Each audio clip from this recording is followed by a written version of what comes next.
In our last lesson, we learned what lifetimes are. Now, we'll learn when and how to write them.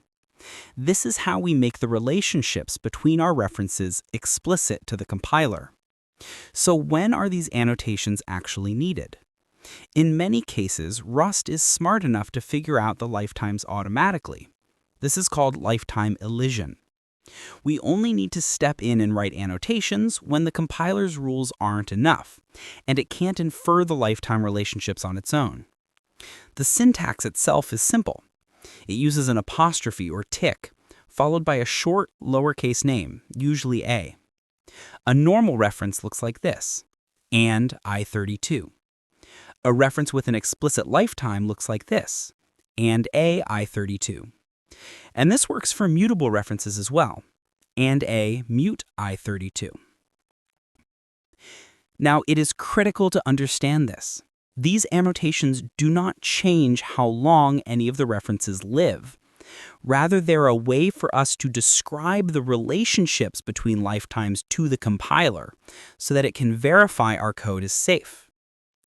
Let's look at the classic example where annotations are required, the longest function. First, in the function signature, fn longest a, this generic parameter declaration tells the compiler we are about to use a lifetime parameter named a. Next, in the parameters x and astr and y and astr, this tells the compiler that both x and y must live for at least as long as the lifetime a. It connects them. Finally, the return type, arrow and astr. This is a promise to the compiler that the string slice we return will also live for at least as long as lifetime a. In practice, this annotation means the lifetime of the returned reference is tied to the smaller of the lifetimes of x and y. This is what guarantees we will never return a reference to a value that has already gone out of scope. This longest function needs manual annotation because it fails the compiler's automatic elision rules. Let's look at the 3 rules the compiler uses to save us from writing annotations. Rule 1. Each parameter that is a reference gets its own unique lifetime. A function with x and str, y and str, is seen by the compiler as x and astr, y and bstr. Rule 2.